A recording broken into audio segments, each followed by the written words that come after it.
مش عارفه دي مرنه ولا ايه. اللهم بارك، هي بتلف اهي، بس انا مش عارفه اوقفها. يعني هي المهم طبعا انها تبقى. خايفه اكسرها والله، خايفه اكسرها. انا فرحانه، كملوا لي الفرحه يعني. يمكن بقى ايه. هي بتتحرك من هنا. فهمت، هي بتفضل كده ما بتقفش كده مستقيمه، هي بتتحرك هنا، الدوار بتاعها هنا يعني. بتلف كده تمام، بتلف كده تمام، وبتترفع اقصى حاجه كده، وبتلف كده اهي. دي برضو حاجه من الحاجات اللي اكتشفتها معاكم.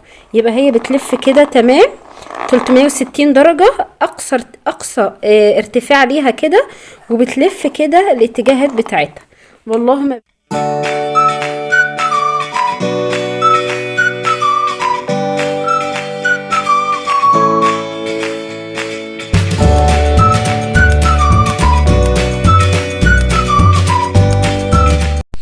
السلام عليكم ورحمة الله وبركاته. اهلا وسهلا بحضراتكم جميعا، يا رب تبقوا بخير. كنت عملت لكم فيديو قريب، ريفيو عن الشرشوبة الموب دي اللي جبتها من رنين.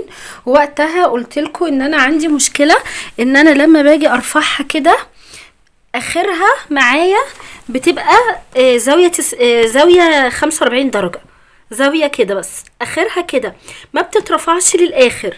يعني قلت لكم وقتها اخرها انها بتبقى كده، فانا افتكرت انها كده بسبب الجزئين دول. انا افتكرتها كده بسبب الجزئين دول. قلت ايه يعني، هي خلاص يعني لما بيجي الجزء كده فخلاص هي دي اخرها، يعني اخرها كده. ففي كومنت حد قال لي لا على فكرة هي بتبقى مستقيمة، حاولي تفرديها، لو ما اتفردتش معاكي يبقى هي كده فيها مشكلة، الحقي رجعيها للشركة. اول ما قالت لي كده بصراحة جيت قلت لا اجرب واحاول الاول، لان فعلا انا لسه شاريها بقالي 3 ايام بس، لو كده لسه فيها فرصة ان انا ارجعها. فانا كل ده انا في دماغي طب هي مش هتبقى مستقيمة خلاص، هي بس اخرها هتبقى كده، لان الجزء ده زي ما قلت لكم الجزء ده معاكس معايا اللي هو خلاص اهي بتبقى كده. فاول ما لقيت الكومنت ده، ربنا يبارك لصاحبة الكومنت بصراحة، جيت خلتني بقى ايه احاول معاها اكتر من مرة. يعني فضلت احاول لحد ما الحمد لله وقفتها وبقت فعلا مفرودة ومستقيمة. حتى هنا يعني يا رب يبقى ظاهر ان اهو ان هنا في زي لزقة. هو دي تقريبا استانلس، هنا فيها لزقة كده، فاللزقة دي اهي يعني لو بزاوية هتبان اكتر. اتقشرت، فهي تقريبا من اللزقة دي هي ما كانتش راضية تطلع، هي دي استانلس عليها اللزق ده. فاول بقى ما قعدت عافر فيها وجربت، لا الحمد لله بقت مستقيمة اهي، وبقت بالعكس بالزاوية كاملة يعني اهي معايا مستقيمة بالكامل، مستقيمة اهي بالكامل. يعني بجد ربنا يبارك لصاحبة الكومنت، ان انا كنت خلاص هروح اغيرها واتضايقت كمان اكتر. يعني اللي اكد لي اكتر الموضوع ان انا وانا مروحة قصدي سوري يعني تاني يوم على طول وانا رايحة الشغل، قلت ابص عليها عند حد من بتوع المنظفات، انا حتى لسه مستعملتهاش اهي، قاعدة بنفس قاعدة زي ما هي بالظبط اهي، ما استعملتهاش لسه. لقيتها متعلقة عند حد من بتوع المنظفات، هياها بالظبط، ولقيته معلقها كده مستقيمة. طب ايه ده، ما هي فعلا مستقيمة، طب انا ليه عندي اخرها بتبقى كده، ليه عندي اخرها بتبقى كده؟ فالحمد لله رب العالمين، لا يعني اتعافيت عليها كده وجربت، لا الحمد لله دلوقتي معايا بكل الاتجاهات. بعتذر لكم يعني لان انا ماسكه التليفون بايد بصور بايد، فالحمد لله يعني اهي معايا بتروح وبترجع بكل الاتجاهات اهي.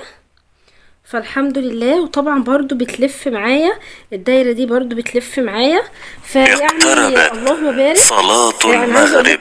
يعني لازقه، انا برفعها بصعوبه لازقه، يعني اللهم بارك. فيها الجزء ده على فكره لما انا جربتها، جربتها الناشف يعني. وانا بحاول اوقفها. الجزء ده على فكره يا جماعه بيضغط جامد على المكان اللي بيدخل فيه في المب اللي انا وريته لكم، بيضغط جامد. فده اكيد ان شاء الله هيبقى يعمل رغاوي جامده، وهيبقى يعمل عصر جامد. ما كانش الجزء ده موجود عندي في الشرشوبه القديمه، لا ده كده الجزء ده ان شاء الله هيعمل معايا رغاوي جامده، وهيعمل معايا شطف جامد. الحمد لله. زي ما قلت لكم في الفيديو بالظبط، انا نسبة رضائي عنها يعني اكتر من 100%. لسه زي ما هي الشرشوبة هي ما استعملتهاش، ولكن انا كان عندي بس فيها مشكلة انها كانت متنية، ما كانتش مستقيمة بالكامل. كنت فاكرة ان خلاص هي اخرها تبقى الزاوية الحادة دي. حتى في الفيديو انا قلت لكم يا جماعة دي كده اخرها. ربنا يبارك لصاحبة الكومنت، هي اللي خلتني اجرب وعافر اهو. الحمد لله. حتى بصوا شايفين التقشير، انا كل ما بجرب اكتر اللزق ده بيتقشر اكتر. بصوا اللزق ده هو ده تقشر، هو ما كانش راضي يتعمل الاخر بسبب اللزق ده. بصوا انا عكستها الناحية التانية، بصوا برضو اهي عكستها الناحية التانية اهي، بتتعمل بكل الاتجاهات. اللهم لك الحمد. هو بالظبط كان المشكلة في اللزق ده. اللزق ده اول ما انا عفرت راح اتقشر، وبدأت تتحرك معايا في كل الاتجاهات.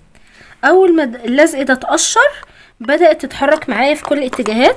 الحمد لله ان انا فهمت الموضوع، يعني ما رحتش رجعتها او غيرتها ولا حاجة. هو بالظبط المشكله كلها عندي كانت في اللزق ده. انا حبيت افهمكم عشان لو في واحده اشتريتها ولقيتها زي كده اخرها انها تترفع بزاويه كده لحد كده بس تفهم لا الموضوع بس هو عشان اللزق، فعفري معاها شويه. ما تقلقيش مش هتتكسر. انا كنت خايفه، قلت انا خايفه ان انا عافر معاها كده تتكسر، لا هي مش هتتكسر ولا حاجه. هو الموضوع بس اهو باين جدا. الموضوع انها هي ستانلس اهي، يعني لما ميلتها بانت هي ستانلس متغطيه باللزق ده، متغطيه باللزق ده. اللزق ده اول ما اتشال عادي بقت بتتحرك في كل الاتجاهات، مفيش اي مشكله فيها.